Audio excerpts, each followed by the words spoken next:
The rain hammered against the windows like angry fists as Diane Thompson stood in her own living room, her 7-month pregnant belly pressed tight against her cotton nightgown.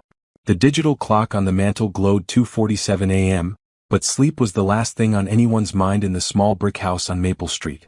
"You don't get to talk to me that way in my house," Tiffany snapped, her long purple nails clicking as she gestured wildly. She sat sprawled across Diane's favorite armchair like she owned it, her short dress riding up her thighs, her makeup smeared from whatever activities had brought her here in the middle of the night. Diane's heart pounded so hard she could feel it in her throat. "Your house?" she whispered, then louder. "Your house? This is MY home. These are MY wedding photos on that wall. That's my baby growing inside me." Robert stood between them, still in his grease-stained work clothes, his brown eyes darting back and forth like he was watching a tennis match instead of his life falling apart. "Diane, just calm down, okay? You're gonna wake the whole neighborhood." "Calm down?" Diane's voice cracked. "Robert, this woman is in our house at 3 in the morning, sitting in my chair, and you want me to calm down?" Tiffany laughed, a harsh sound that cut through the room. "Girl, you need to learn your place. Robert told me all about how you nag him, how you make him feel small. A real woman knows when to keep her mouth shut." The words hit Diane like ice water. She looked at her husband, the man she'd loved since they were teenagers at Washington High School, the man who'd promised her grandmother he'd take care of her forever. "Robert? You've been talking about me to her?" Robert's shoulders sagged. It's not like that." "Then what is it like?" Diane stepped closer, her bare feet silent on the hardwood floor her grandmother had helped them refinish when they first bought the house. "Because right now, it looks like you brought your girlfriend into our home while your wife is carrying your child." Tiffany stood up, smoothing down her dress. "Girlfriend? Honey, I'm way more than that." She walked over to Robert and ran her hand down his chest. "Tell her, baby. Tell her what we talked about." Robert's face went pale. "Tiffany, don't." "Don't what?" "Don't tell your wife that you're tired of playing house? That you want a woman who appreciates you." Diane felt the room spinning. The baby kicked hard against her ribs as if sensing her distress. "Robert, look at me. Look at me and tell me what's going on." But Robert wouldn't meet her eyes. Instead, he stared at the floor, at his dirty work boots, at anything but his wife's face. "He doesn't want to hurt your feelings," Tiffany said, her voice dripping with fake sweetness. "But since you can't take a hint, I'll spell it out for you. Robert's been staying at my place most nights for the past 2 months. The only reason he comes home is because he feels sorry for you. That's enough." Diane's voice boomed through the house, startling them both. "Get out. Get out of my house right now." Tiffany crossed her arms. "Make me." "Robert," Diane turned to her husband, her eyes filling with tears. "Tell her to leave. Please. Just tell her to leave and we can talk about this. We can work through this." Robert finally looked up, but his eyes were cold, distant. Maybe you should go stay with your grandmother for a while. Let things cool down." Diane's mouth fell open. "What?" "Just for a few days," Robert said quickly. "Until we figure this out." "Figure what out?" "Robert, I'm your wife.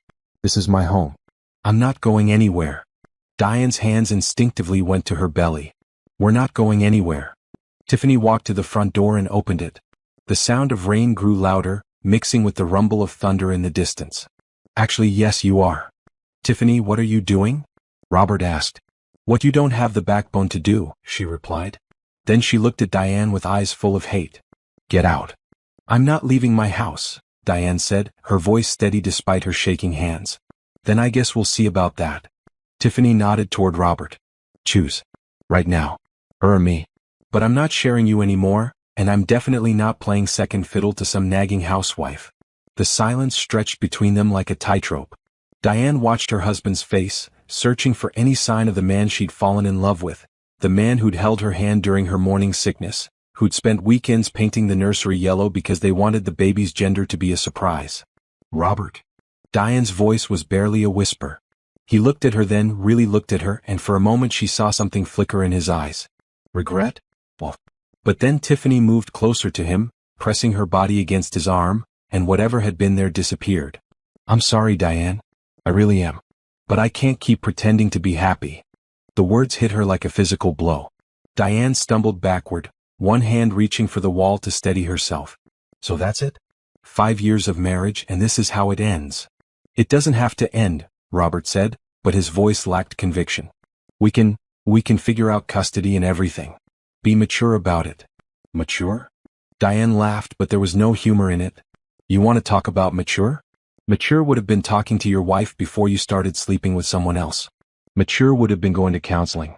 Mature would have been. Mature would be knowing when to shut up, Tiffany interrupted. God, no wonder he got tired of you. That was the breaking point. Diane stepped toward Tiffany, her eyes blazing. You don't know anything about our marriage. You don't know anything about us. I know enough, Tiffany shot back. I know he's happier with me than he's ever been with you. Get out of my house. Make me. The two women stood facing each other in the middle of the living room, the tension so thick you could cut it with a knife. Robert looked between them, panic creeping into his face. Both of you just stop. Please. But Diane wasn't backing down. Not this time. Not when everything she'd built, everything she'd believed in, was crumbling around her. I said get out. Tiffany smiled, slow and mean. Or what? You'll call the police? Tell them your husband's girlfriend won't leave? How embarrassing would that be for you? Robert, tell her to leave. Right now.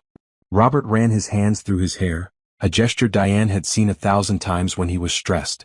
But instead of doing what she asked, instead of standing up for his wife and unborn child, he did something that would haunt Diane for the rest of her life. He walked to the front door and held it open. Maybe it would be best if you went to Grandma Ruby's tonight, he said, not looking at her. Just so we can all think clearly. Diane stared at him in disbelief. The rain was coming down harder now, and she could see lightning flashing in the distance. Robert, it's pouring outside. I'm 7 months pregnant. You want me to walk to my grandmother's house in this weather? I'll call you a cab. I'm not leaving. That's when Tiffany laughed again, that awful grating sound. Yes, you are. She walked over to where Diane kept her purse and car keys on the small table by the door. Here's your stuff. Time to go. Put my keys down. Come and get them. Diane moved toward Tiffany, but as she did, Robert stepped between them again. Except this time he wasn't trying to keep the peace. He was blocking Diane from getting to her keys. Robert, move. Just go to your grandmother's. Please. This is my house. Not anymore, Tiffany said from behind Robert. Not if you can't respect the man who pays for it. Diane's vision went red. She tried to push past Robert, but he caught her wrist gently but firmly. Don't make this harder than it has to be, he said. Harder than it has to be? Diane's voice rose to nearly a shout. My husband is choosing his mistress over his pregnant wife, and I'm making it hard? You're being dramatic. I'm being realistic. Diane yanked her hands free. This is insane. This whole situation is insane. Tiffany appeared beside Robert, holding Diane's keys just out of reach. What's insane is thinking you could keep a man by nagging him to death. Give me my keys. Come get them. Diane lunged for the keys, but Tiffany was quicker. She tossed them to Robert, who caught them automatically. Robert, give me my keys right now. He looked at the keys in his hand, then at his wife's face, streaked with tears and twisted with pain and anger. For just a second, Diane thought she saw her husband again, the real Robert, the one who'd cried when they lost their first pregnancy, the one who'd sung to her belly every night since they'd found out about this baby.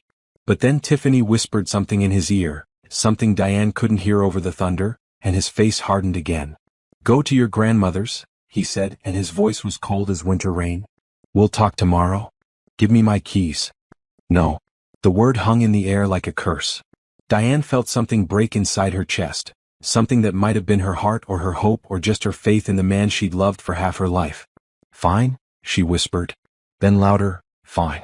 If that's how you want to play this. She walked to the door, pushing past both of them, and stepped out into the storm. The rain hit her like ice needles, soaking through her thin nightgown in seconds. She turned around to face them, water streaming down her face. I hope you're happy, she said, loud enough to be heard over the thunder. And then Robert closed the door. The sound of the lock clicking into place was the loudest thing Diane had ever heard. She stood there on her own front porch, 7 months pregnant, in her nightgown, in the middle of the worst storm of the year, locked out of her own home by the man who'd promised to love and protect her forever. Lightning flashed overhead, illuminating her face as she looked up at the bedroom window where she and Robert had planned their future, where they dreamed about their baby's first steps, first words, first day of school. Now, through that same window, she could see two silhouettes moving together in the darkness. Diane Thompson had never felt more alone in her life. But what she did next would change everything. Diane's bare feet splashed through the puddles forming on her front walkway as she stumbled away from the house that had been her sanctuary for 3 years. The rain soaked her cotton nightgown until it clung to her pregnant belly, and each step sent cold water shooting up between her toes. But the physical discomfort was nothing compared to the pain tearing through her chest. She made it exactly 4 houses down Maple Street before she had to stop. The baby was kicking frantically, responding to her stress, and she pressed both hands to her belly, trying to calm down for both their sakes. "It's okay, little one," she whispered, though her voice was shaking. "Mama's got you. Mama's always got you." Mrs. Patterson's porch light flickered on, and Diane heard the sound of a door opening. She looked up to see her elderly neighbor peering out through the screen door, her silver hair in curlers. "Diane? Honey, what in the world are you doing out there?" Diane opened her mouth to answer, but only a sob came out. Mrs. Patterson didn't hesitate. She pushed through the screen door, her bare feet hitting the wet pavement as she rushed to Diane's side. "Come on, baby girl. Come get out of this rain." Mrs. Patterson wrapped her arm around Diane's shoulders and guided her up onto the covered porch. The older woman was barely 5 feet tall, but she was surprisingly strong, and her presence felt like a lifeline in the chaos. "Sit right here," Mrs. Patterson said, settling Diane into a wicker chair. "Don't you move. I'm getting you a towel." She disappeared back into the house, leaving Diane alone with her thoughts and the sound of rain drumming on the porch roof. Through the trees, she could just make out the glow from her own house, where her husband was probably already in bed with another woman. The thought made her stomach clench and she had to lean forward to keep from getting sick. Mrs. Patterson returned with a large bath towel and a steaming cup of something that smelled like honey and lemon. "Here, wrap this around yourself. And sip this tea slow. It'll help settle your nerves." "Thank you," Diane managed, though her teeth were chattering so hard she could barely get the words out. Mrs. Patterson pulled up another chair and sat down beside her. "Now, you want to tell me what's got you walking around in your nightgown in the middle of a thunderstorm?" Diane wrapped the towel tighter around her shoulders and tried to find the words. "How do you explain that your whole life just fell apart? How do you tell someone that the person you trusted most in the world just betrayed you in the worst possible way?" "Robert?" she started, then stopped. "Robert's been seeing someone else." Mrs. Patterson's face didn't show surprise, just a deep sadness that suggested she'd suspected something. "Oh, honey. She was in our house tonight. In our living room. And when I asked her to leave, when I stood up for myself." Diane's voice cracked. "He chose her. He locked me out of my own house." The words sounded impossible even as she said them. Like something that happened to other people in movies or on television shows. Not something that happened to Diane Thompson, who went to church every Sunday, who taught 2nd grade at the elementary school, who'd never hurt anyone in her life. Mrs. Patterson reached over and took Diane's free hand. Her skin was soft and warm, and it reminded Diane of her own grandmother's touch. "How far along are you now?" 7 months. Diane placed her other hand on her belly. I can't believe this is happening. What kind of man puts his pregnant wife out in the rain?" "The kind of man who's lost his way," Mrs. Patterson said quietly. "But that's his failing, not yours." They sat in silence for a few minutes, listening to the storm. Diane sipped the tea, which was sweet and soothing, and slowly felt some warmth returning to her body. But the cold inside her chest, the hollow ache where her heart used to be, that wasn't going anywhere. "I need to call my grandmother," Diane said finally. "She lives about 10 minutes away. If I could just use your phone?" "Of course, baby. But let me ask you something first." Mrs. Patterson leaned forward in her chair. "What do you want to do? Not what Robert wants, not what anybody else thinks you should do. What do you want?" The question caught Diane off guard. In all the chaos and pain of the last few hours, she hadn't even thought about what she wanted. She'd been too busy reacting, too busy trying to salvage something from the wreckage of her marriage. "I want my baby to be safe," she said without hesitation. "I want to be able to provide for my child." "Good. That's a good place to start. What else?" Diane thought for a moment. I want to not feel like this anymore. Like I'm not worth fighting for." "You are worth fighting for," Mrs. Patterson said firmly. "Don't you ever let anybody make you think different." The conviction in the older woman's voice surprised Diane. Mrs. Patterson had always been kind when they'd passed on the street or chatted over the fence, but they'd never had a real conversation before tonight. "How can you be so sure?" Diane asked. Mrs. Patterson smiled, and for the first time since she'd been locked out of her house, Diane felt a tiny spark of warmth that had nothing to do with the tea. "Because I've been watching you for 3 years, honey.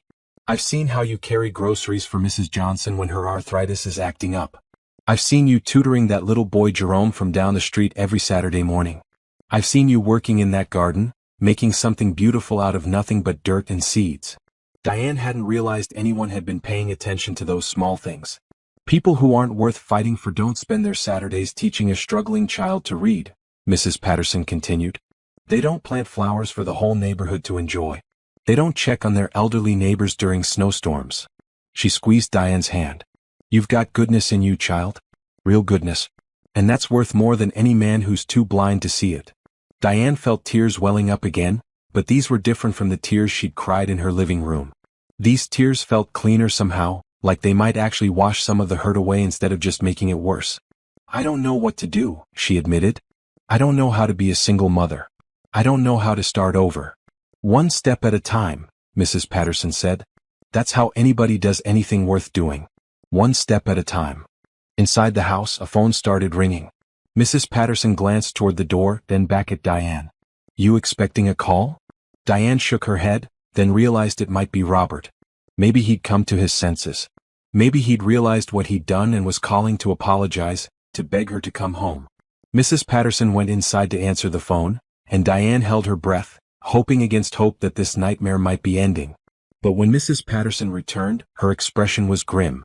That was Mrs. Chen from across the street. She said there's been cars coming and going from your house for the last hour. Looks like Robert's having some kind of party. The words hit Diane like a physical slap. While she'd been sitting on Mrs. Patterson's porch, crying and trying to figure out how her life had fallen apart, Robert had been celebrating. He'd invited people over to drink and laugh and party in the house that was supposed to be their home. I see, Diane said quietly. I'm sorry, honey. I know that's not what you wanted to hear. Diane stood up slowly, her legs still shaky but her mind suddenly crystal clear. Actually, it's exactly what I needed to hear. Mrs. Patterson looked puzzled. What do you mean? I mean I've been sitting here hoping Robert would realize he'd made a mistake. Hoping he'd call and ask me to come home. But he's not going to do that, is he? Probably not tonight, Mrs. Patterson said gently. Not tonight. Not tomorrow. Not ever. Diane handed back the towel and set down her empty teacup. Could I use your phone now? I need to call my grandmother. Mrs. Patterson nodded and led her inside. The house was warm and cozy, filled with the smell of vanilla candles and the kind of quiet comfort that comes from decades of love and care. Diane dialed her grandmother's number from memory, her fingers steady now despite everything. The phone rang 3 times before a familiar voice answered. Hello? Grandma Ruby? It's Diane. Diane? Baby girl, what are you doing calling so late? Is everything okay? Diane closed her eyes and took a deep breath. No, Grandma. Everything's not okay. But it's going to be. There was a pause, and Diane could almost see her grandmother sitting up straighter in her bed, instantly alert. Ruby Thompson had raised Diane from the age of 12, when Diane's own mother had decided she wasn't ready to be a parent. If anyone would know what to do in a crisis, it was Grandma Ruby. Tell me what happened. So Diane did. She told her about coming home from her evening walk to find Tiffany in her living room. She told her about the fight, about Robert's betrayal, about being locked out in the storm. She told her about Mrs. Patterson's kindness and about the cars at her house right now, the party Robert was throwing to celebrate his freedom. When she finished, there was a long silence on the other end of the line. Grandma? Diane said finally. Are you there? I'm here, baby girl. Ruby's voice was quiet, but Diane could hear the steel underneath it. I'm here and I'm coming to get you right now. You don't have to. The hell I don't. Nobody, and I mean nobody, treats my granddaughter that way. Especially not when she's carrying my great-grandbaby. Diane felt a rush of relief so strong it nearly knocked her over. I'm at Mrs. Patterson's house. 4 doors down from mine. I know where Mrs. Patterson lives. I'll be there in 15 minutes. Grandma Ruby? Yes, baby? Thank you. Don't you thank me. This is what family does. We take care of each other. There was another pause, and when Ruby spoke again, her voice was softer. Diane, I want you to listen to me very carefully. I'm listening. What Robert did tonight, that's on him. That's his character showing, not yours. You are smart, you are strong, and you are going to be just fine. Do you hear me? I hear you. Good. Now you sit tight and don't you worry about anything except staying warm and dry. We're going to figure this out together. After she hung up, Diane sat in Mrs. Patterson's kitchen, staring at her hands. Outside, the storm was still raging, but inside she felt something new stirring in her chest. It wasn't happiness, not yet. But it wasn't despair anymore either. It was determination. Mrs. Patterson appeared with a plate of cookies and another cup of tea. Your grandmother sounds like a force of nature. Diane smiled for the first time in hours. She is. She raised me after my mother left. Taught me everything I know about being strong. Seems like the lesson took. I don't feel very strong right now. Honey, you just got locked out of your own house by your cheating husband, and instead of falling apart completely, you're making plans for you and your baby. If that's not strength, I don't know what is. Before Diane could respond, she heard a car pulling up outside. Through the window, she could see the familiar outline of her grandmother's old Buick, its headlights cutting through the rain. That's her, Diane said, standing up. Mrs. Patterson walked her to the door. You take care of yourself, you hear? And if you need anything at all, you know where I am. Thank you, Mrs. Patterson. For everything. Call me Dorothy, the older woman said, pulling Diane into a gentle hug. And remember what I told you. You're worth fighting for. Diane ran through the rain to her grandmother's car, her bare feet splashing through puddles one more time. But as she climbed into the passenger seat and felt her grandmother's strong arms wrap around her, she realized something had changed during her time on Dorothy Patterson's porch. She was ready to fight. Grandma Ruby's house smelled like cinnamon and old wood polish, the same way it had when Diane was 12 years old and scared of everything. Now, 15 years later, sitting at the same kitchen table where she'd done her homework and eaten countless bowls of Ruby's homemade soup, Diane felt some of that old fear melting away. Eat, Ruby commanded, setting down a plate of scrambled eggs and toast. You need protein and that baby needs nutrients. It was nearly 4 in the morning, but Ruby Thompson moved around her kitchen like it was the middle of the day. At 78, she was still sharp as a tack, her silver hair pinned back in the same neat bun she'd worn for as long as Diane could remember. She might be small in stature, but Ruby Thompson had the kind of presence that could fill a room. I'm not really hungry, Grandma. I don't care if you're hungry. I care if you're nourished. Ruby sat down across from her with her own cup of coffee. Now eat those eggs while you tell me exactly what you want to do about this situation. Diane took a small bite, then found herself eating more eagerly than she'd expected. The eggs were perfect, fluffy and seasoned just right, and she realized she couldn't remember the last time she'd had a proper meal. Robert had been coming home later and later, and she'd gotten into the habit of just picking at leftovers. I don't know what I want to do, Diane admitted. Everything happened so fast. Nothing happened fast, Ruby said firmly. This has been building for months, hasn't it? Diane paused with her fork halfway to her mouth. Her grandmother was right, of course. The signs had been there. Robert staying late at work. Robert being distant and irritable. Robert finding excuses not to talk about the baby or look at the ultrasound pictures. How did you know? Because I've been living for 78 years, child, and I know what a man looks like when he's pulling away from his family. Ruby's voice was gentle but direct. The question is, what are you going to do about it now that it's out in the open? Diane set down her fork and placed both hands on her belly. The baby was calm now, probably lulled by the warmth and the food. I need to think about what's best for my child. Good. What else? I need to figure out my money situation. My job doesn't pay enough to support both of us on my own, and if Robert decides he doesn't want to help, he'll help, Ruby said, her voice hard as steel. One way or another he'll help. But you're right to think about supporting yourself. What else? Diane considered. I need somewhere to live. I can't stay in that house, not now. But I can't afford much on a teacher's salary. Ruby nodded approvingly. You're thinking clearly. That's good. What else? I need. Diane paused, surprised by what she was about to say. I need to figure out who I am without Robert. We've been together since we were teenagers. I don't know who Diane Thompson is when she's not Robert's wife. Ruby reached across the table and covered Diane's hand with her own. Now that's the most important thing you've said all night. They sat in comfortable silence for a few minutes while Diane finished her eggs. Outside, the storm was finally beginning to subside, and the first faint hint of dawn was showing through the kitchen window. Grandma? Diane said finally. Yes, baby girl? I want to do more than just survive this. I want to build something better. For me and for my baby. Ruby's weathered face broke into a smile. Now you're talking like my granddaughter. What did you have in mind? Diane took a deep breath. The idea had been forming in the back of her mind ever since she'd sat on Mrs. Patterson's porch, but she hadn't dared to voice it until now. You know how I've been tutoring Jerome on Saturdays? That little boy from Maple Street? The one whose mama works 2 jobs. That's him. And there are others too. Kids in my class whose parents work multiple jobs, who can't afford tutoring but need extra help. I've been thinking about it for months, wondering if there was a way to help more of them. Ruby leaned forward, interested. Go on. What if I started my own tutoring business? Not just one-on-one sessions but group classes. After-school programs. Summer camps.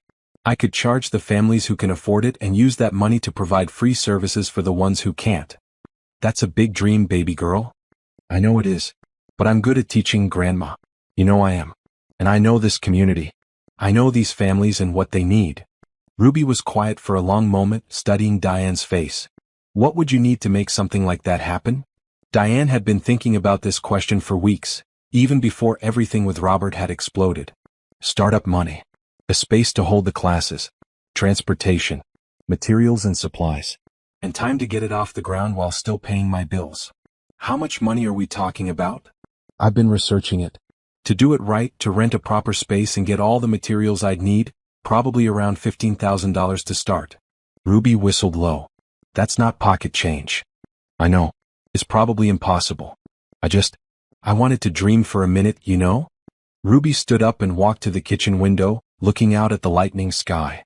Your grandfather and I started our catering business with $800 and a prayer, she said quietly. People told us we were crazy. Said there wasn't room for another catering company in this city. Said we didn't have the connections or the experience. Diane had heard this story before, but never in this context. But we knew we could cook and we knew we could work harder than anybody else. So we started small.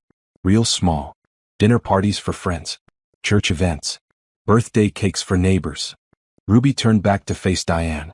Within 5 years, we were catering weddings for some of the most prominent families in the city. I remember. You had that beautiful kitchen in the basement, all stainless steel and professional equipment. That's right. And you know what the secret was? Diane shook her head. We didn't try to build everything at once. We started with what we had, where we were, with the people we knew. Then we grew from there. Ruby walked back to the table and sat down, reaching for Diane's hands. You want to start a tutoring business? Fine. But don't think you need $15,000 and a fancy building to begin. Start with what you have. What do I have? You have a brain full of knowledge and a heart full of love for children. You have relationships with families in this community. You have this house where you could hold small group sessions in the living room. And you have me with more connections in this city than you could shake a stick at. Diane felt a flutter of excitement in her chest. You think it could really work? I think it could work if you're willing to start small and build slow. And I think it could work if you're doing it for the right reasons. What do you mean? Ruby leaned back in her chair, studying Diane carefully. Are you wanting to do this because you love teaching and want to help kids? Or are you wanting to do it to prove something to Robert? The question hit Diane like a cold splash of water. She opened her mouth to insist it was the former, then closed it again. The truth was, both motivations were tangled up together in her mind. I don't know, she admitted. Maybe both. That's honest. And it's okay as long as you know the difference. Starting a business despite an ex-husband is a recipe for disaster. Starting a business because you're passionate about the work and you see a real need in the community? That's how you build something that lasts. Diane thought about Jerome, who'd struggled with reading until she'd started working with him one-on-one. She thought about Maria in her second-grade class, whose parents spoke only Spanish and couldn't help with homework. She thought about all the bright, eager faces she saw every day, kids who had so much potential but needed just a little extra support to reach it. I want to help them, she said firmly. I want to give them the same chance that every kid deserves. Ruby nodded approvingly. Then we'll make it happen. But first, you need to take care of some immediate concerns. Like what? Like the fact that you're 7 months pregnant and homeless. The word hit Diane hard. Homeless. She'd never thought of herself that way before, but it was technically true. She had no home to go back to, no place that was truly hers. You'll stay here, of course, Ruby continued. For as long as you need. We'll convert the den into a nursery and you can have your old room back. Grandma, I can't ask you to do that. You're not asking. I'm telling. This is your home, Diane. It always has been and it always will be. Diane felt tears welling up again, but these were tears of gratitude, not despair. Thank you. Don't thank me yet. Living with me again won't be like when you were a teenager. I'm older now and I have my own routines. Plus, you're going to be a new mother, which means sleepless nights and crying babies and all that chaos that comes with little ones. I know. And if you're serious about this tutoring business, you're going to be working your tail off. Building something from nothing is hard work, baby girl. Harder than you think. I'm ready for hard work. Ruby smiled. I believe you are. But first, we need to deal with Robert. Diane's stomach tightened. What about him? He's going to expect you to come crawling back. Men like Robert, they think they can have their cake and eat it too. He probably figures you'll stay at your poor old grandmother's house for a few days, realize you can't make it on your own, and come home with your tail between your legs. But I'm not going to do that. No, you're not. But he doesn't know that yet. And that gives us an advantage. Diane looked at her grandmother curiously. What kind of advantage? Ruby's smile was sharp as a knife. The kind that comes from letting people underestimate you. Before Diane could ask what she meant, the phone rang.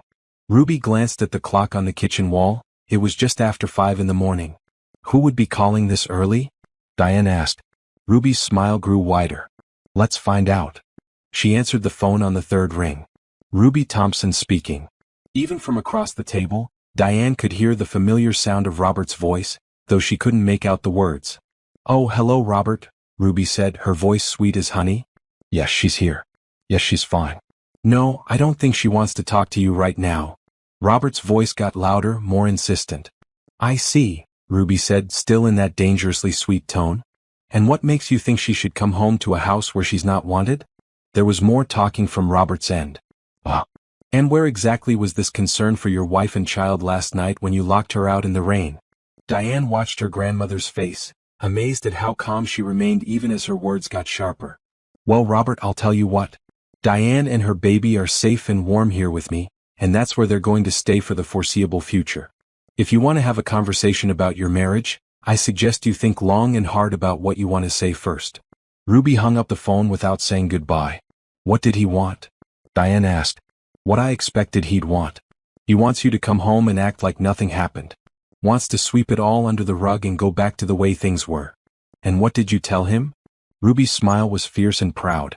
I told him that ship has sailed.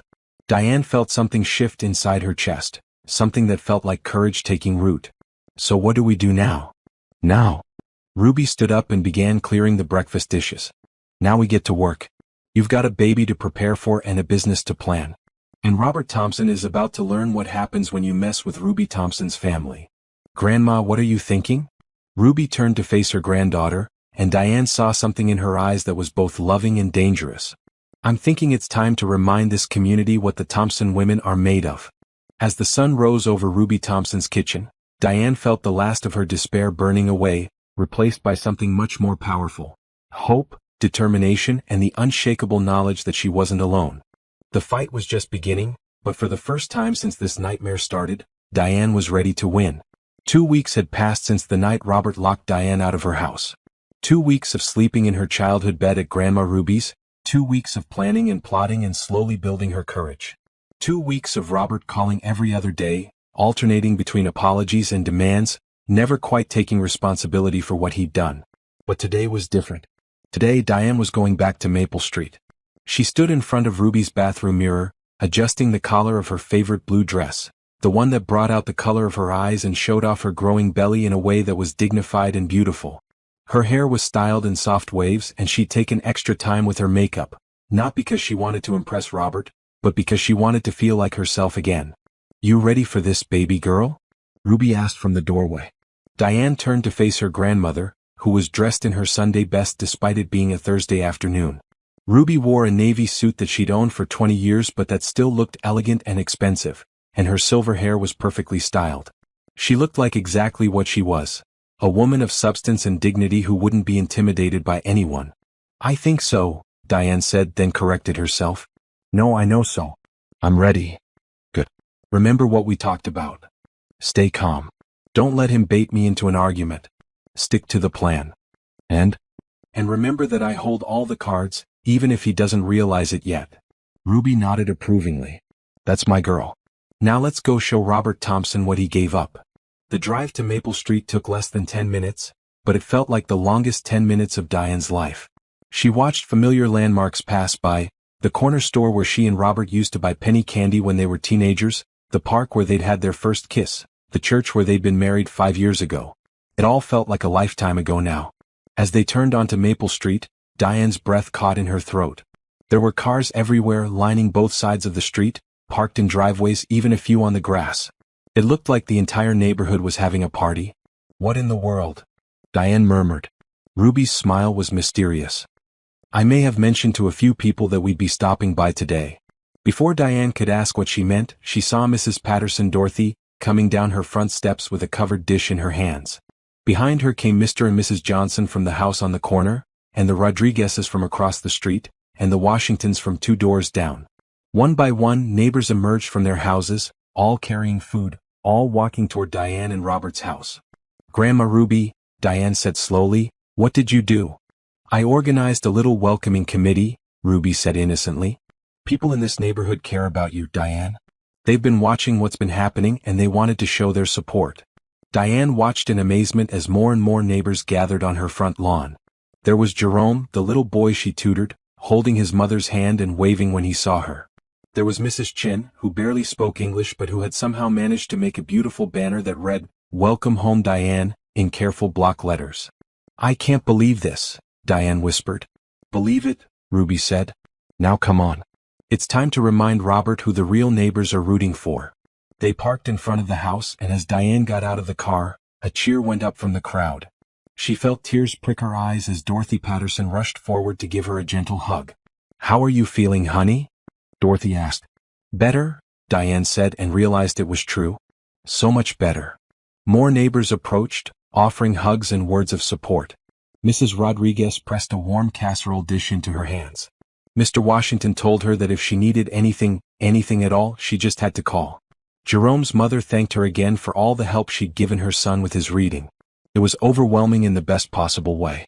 For 2 weeks, Diane had felt isolated and alone, cut off from the life she'd built on Maple Street. She'd had no idea that so many people had been watching, caring, ready to step up when she needed them most. But the biggest surprise came when Pastor Collins from Mount Olive Baptist Church appeared at her elbow. "Sister Diane," he said warmly, "it's good to see you looking so well." "Pastor Collins. I didn't expect to see you here."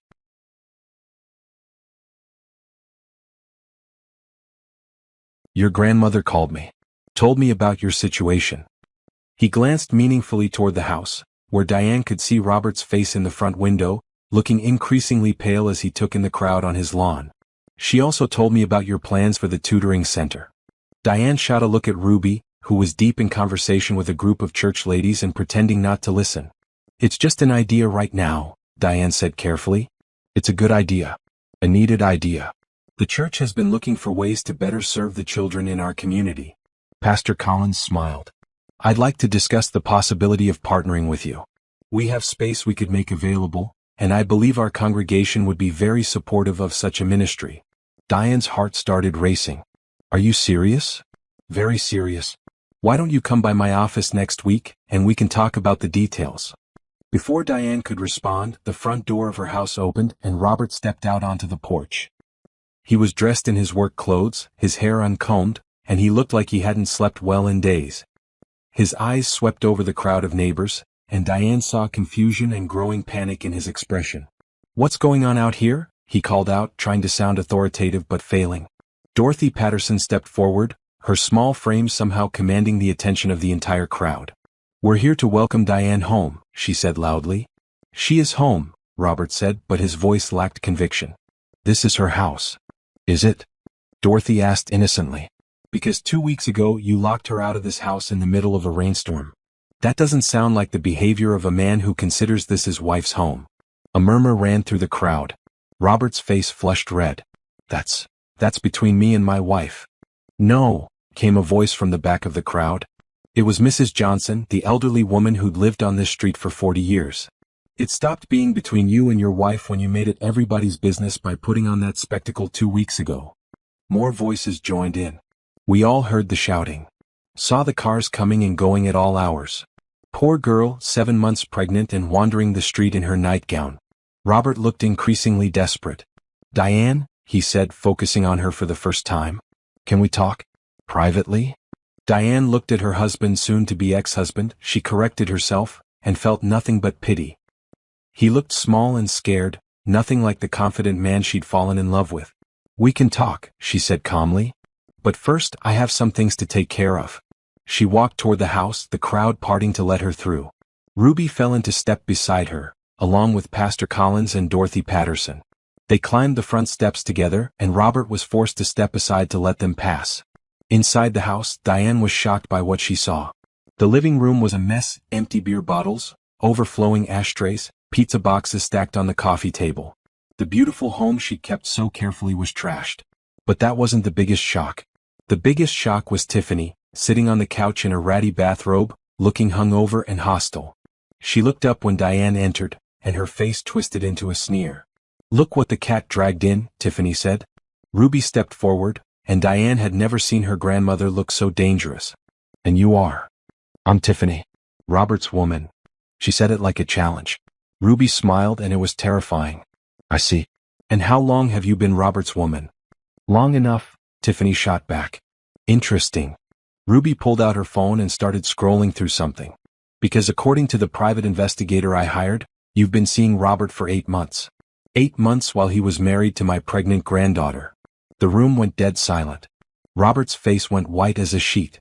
"But that's not the interesting part," Ruby continued conversationally. "The interesting part is that you're also still married to Marcus Williams, who lives over on Oak Street. Been married for 3 years according to public records." Tiffany jumped up from the couch, her face going pale. "You can't prove that." Ruby held up her phone, showing what looked like official documents. "Marriage certificate. Filed with the county clerk. Never been dissolved." The implications hit everyone at the same time. Robert had been having an affair with a married woman, which was bad enough. But if Tiffany was still legally married to someone else, then her relationship with Robert wasn't just adultery, it was potentially criminal. "Marcus don't need to know nothing," Tiffany said quickly, but her confident facade was cracking. "Oh, but he already does know," Ruby said sweetly. "I called him this morning. Turns out he's been wondering where his wife's been spending her nights." As if on cue, there was a loud banging on the front door. Through the window, Diane could see a large man in a mechanic's uniform, and he did not look happy. "That would be Marcus," Ruby said. Tiffany scrambled toward the back door, but Robert caught her arm. "Wait, don't leave me to deal with this alone." The look Tiffany gave him was pure venom. "Deal with what? You knew I was married, Robert. You just didn't care because you were thinking with what's between your legs instead of what's between your ears." The banging on the door got louder, and they could hear a man's voice shouting, "Tiffany, I know you're in there." "This is insane," Robert muttered, running his hands through his hair. "This is what happens," Dorothy Patterson said quietly, "when you make choices based on selfishness instead of love." Pastor Collins stepped forward. "Son, you need to answer that door and face the consequences of your actions. And you need to think real hard about what kind of man you want to be going forward." Robert looked around the room, at his trashed house, at his pregnant wife surrounded by people who clearly supported her, at his girlfriend who was already edging toward the back door, ready to abandon him the moment things got difficult. "Diane," he said desperately, "please? We can work this out." Diane looked at her husband, and for the first time in 2 weeks she felt absolutely nothing. No anger, no hurt, no love, no hatred. Nothing but a calm certainty about what needed to happen next. "No, Robert," she said quietly. "We can't." The banging on the door was getting more insistent, and they could hear Marcus Williams shouting threats about what he was going to do to the man who'd been sleeping with his wife. "I have to go," Tiffany said, pushing past everyone and heading for the back door. "Tiffany, wait." Robert called after her, but she was already gone, running across the backyard in her bathrobe and slippers. The front door burst open, and Marcus Williams filled the doorway. He was at least 6'4" and built like someone who worked with his hands for a living. His eyes swept the room, taking in the mess, the people, and Robert cowering in the corner. "Where is she?" Marcus demanded. "She's gone," Ruby said calmly. "Went out the back door about 30 seconds ago." Marcus looked at Robert with pure contempt. "You're the one been messing with my wife?" Robert opened his mouth, but no sound came out. "Answer me," Marcus said, taking a step closer. "It wasn't. We didn't. It's complicated," Robert stammered. Marcus laughed, but there was no humor in it. "Complicated? Man, there ain't nothing complicated about keeping your hands off another man's wife." Pastor Collins stepped between them. "Brother Marcus, I understand your anger. But this isn't the place or the way to handle this. Marcus looked at the pastor, then at Diane, who was standing quietly beside her grandmother, one hand on her pregnant belly. His expression softened slightly.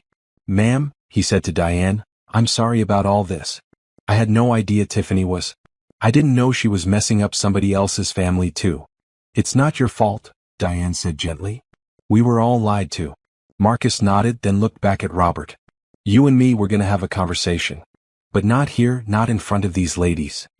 He turned and walked back out the front door, pausing only to say, "I'll be waiting for you outside." The room fell silent except for the sound of Robert's ragged breathing. "Well," Ruby said brightly, "I think that takes care of that situation." Diane looked around at the destroyed living room, at her husband who'd just lost his mistress and was about to face the wrath of her actual husband, at the neighbors who'd shown up to support her, at the pastor who was offering her a chance to build something meaningful. And she started to laugh.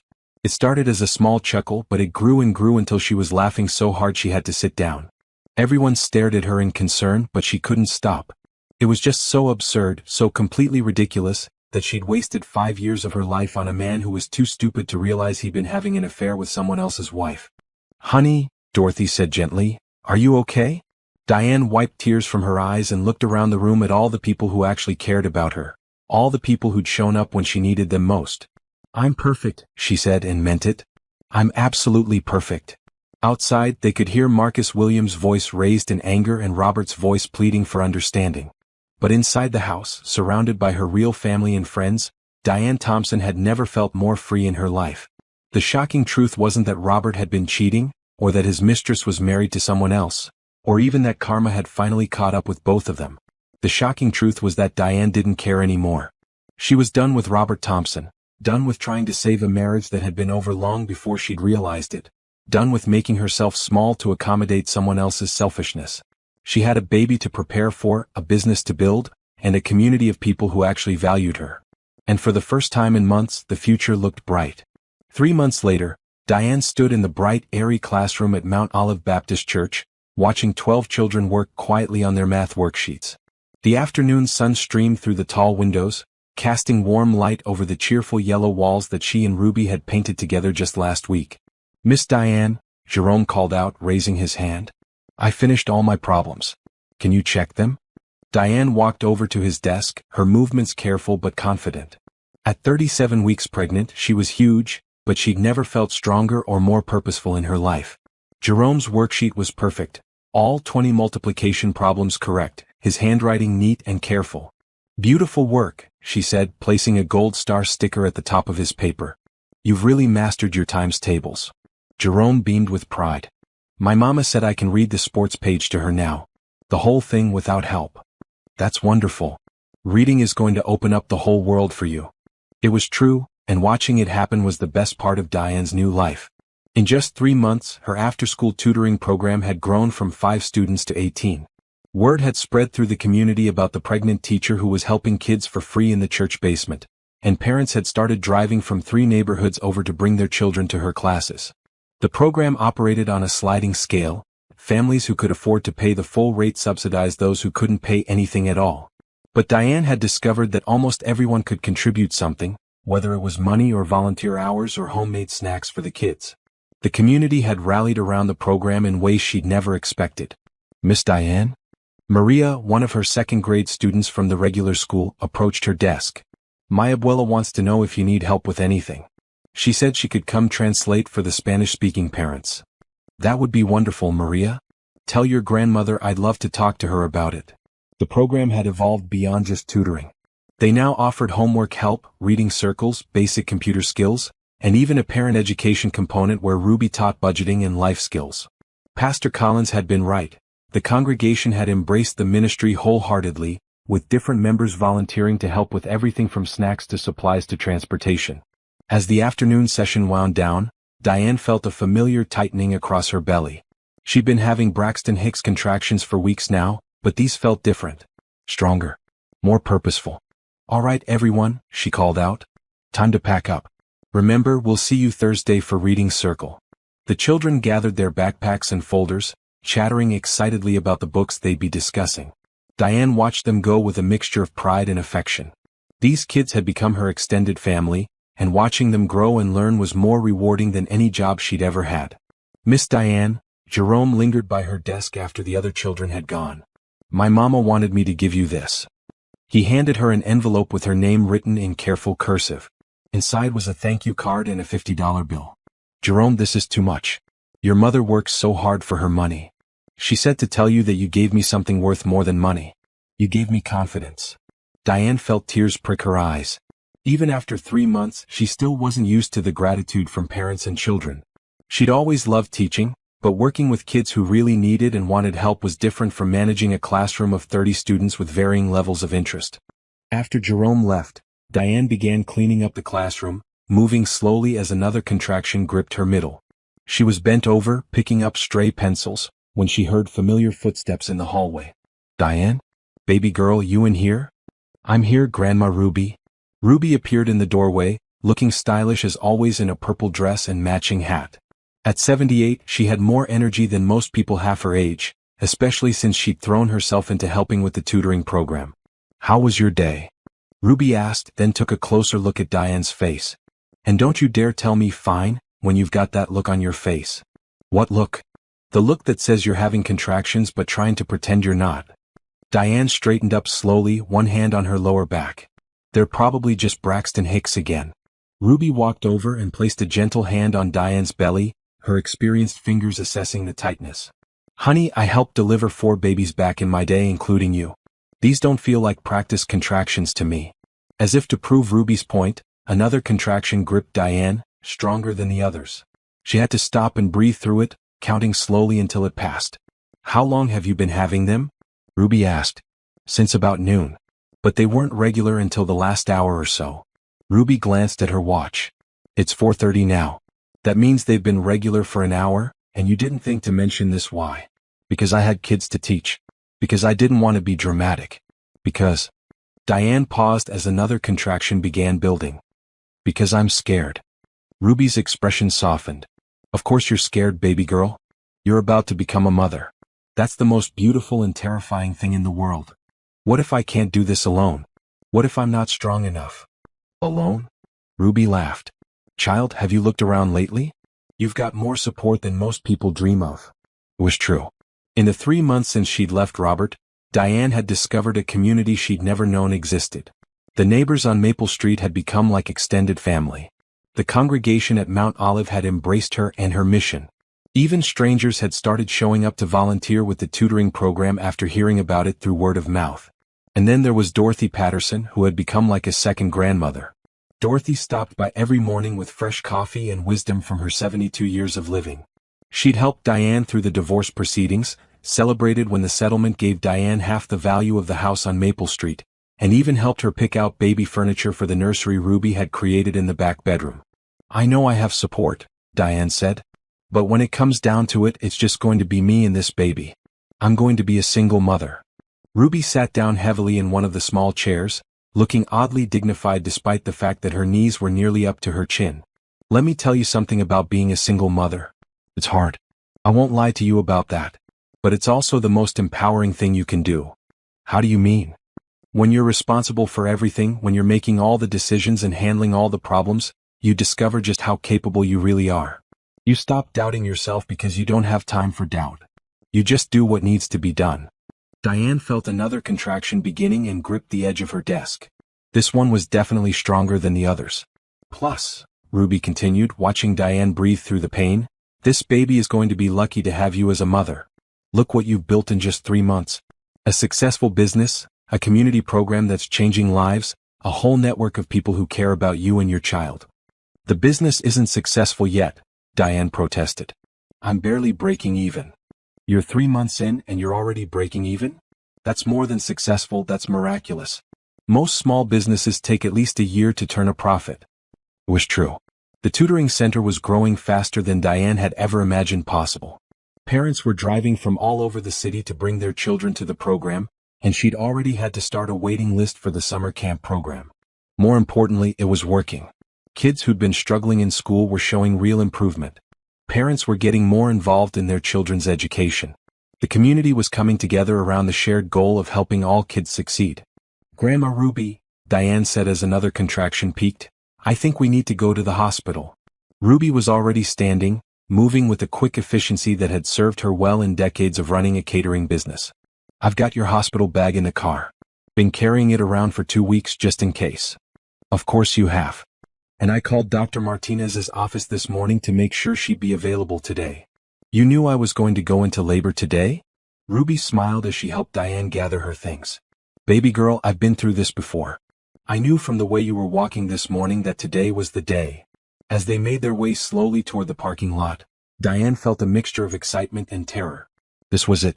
After 9 months of preparing, planning, and worrying, she was about to meet her child. Grandma Ruby, she said as they reached the car. Yes, baby? What if Robert shows up at the hospital? Ruby's expression hardened. Robert forfeited his right to be part of this when he locked you out of your house. If he shows up, I'll handle him. Diane had no doubt that Ruby would do exactly that. In the 3 months since the confrontation at the house on Maple Street, Robert had tried several times to reconnect with Diane. He'd called, sent flowers, even shown up at Ruby's house once asking for a chance to make things right. But Diane was done with Robert Thompson. The divorce had been finalized just last month, and she'd walked out of that courtroom feeling lighter than she had in years. She kept her maiden name Thompson, but only because she liked the way it sounded with Ruby. Everything else connected to her marriage was firmly in the past. What about Tiffany? Diane asked as another contraction hit. Did you ever find out what happened with her and Marcus? Ruby chuckled as she started the car. According to Dorothy, who heard it from Mrs. Chin, Marcus filed for divorce 2 days after he found out about the affair. Tiffany's been staying with her sister ever since, and word is she's already moved on to some other unsuspecting man. Diane shook her head. I almost feel sorry for Robert. He threw away everything for someone who didn't care about him any more than he cared about me. That's his lesson to learn. Your job is to focus on your future, not his past mistakes. They drove toward the hospital in comfortable silence, broken only by Diane's careful breathing through contractions. As they passed the familiar landmarks of her childhood, the high school where she'd met Robert, the park where they'd spent so many summer afternoons, the little house on Elm Street where she'd lived with Ruby as a teenager, Diane felt like she was completing some kind of circle. She'd started her adult life thinking she needed a man to be complete, thinking marriage and conformity were the keys to happiness. Now, at 28, she was about to become a single mother with her own business and her own mission in life. It wasn't the story she'd planned to tell, but it was turning out to be a much better story than she'd ever imagined. Grandma Ruby, she said as they pulled into the hospital parking lot. What is it, honey? Thank you. For everything. For taking me in, for believing in me, for helping me build something beautiful out of something broken. Ruby reached over and squeezed Diane's hand. Baby girl, you built something beautiful all by yourself. I just provided the garage space. As they walked through the hospital doors together, Diane felt another contraction, this one so strong it took her breath away. But along with the pain came a surge of excitement and anticipation. In a few hours she was going to meet her daughter. The ultrasound had revealed a girl, and Diane had already chosen the name Hope. Hope Thompson was going to grow up in a world full of love and support, surrounded by people who cared about education and community and making the world better for children. Hope would never doubt that she was wanted, never question whether she was worth fighting for, never settle for less than she deserved because she'd grown up watching her mother build a life of purpose and meaning. Ready? Ruby asked as they approached the maternity ward. Diane looked at her grandmother, the woman who'd taught her that strength and grace could coexist, that family was about choice as much as blood, that it was never too late to start over and build something better. I'm ready, Diane said, and for the first time in her life she meant it completely. 12 hours later, Hope Elizabeth Thompson made her entrance into the world, 7 pounds, 2 ounces of perfect possibility. As Diane held her daughter for the first time, surrounded by Ruby, Dorothy, Pastor Collins, and what seemed like half the congregation of Mount Olive Baptist Church, she felt a peace she'd never known before. This was her real family. This was her real life. This was the beginning of everything that mattered. Outside the hospital window, the sun was rising over the city where Diane had been born, where she'd fallen in love and had her heart broken, where she discovered her own strength and built something meaningful from the ashes of her old life. It was the start of a new day, and Diane Thompson, teacher, entrepreneur, mother, survivor, was ready for all of it.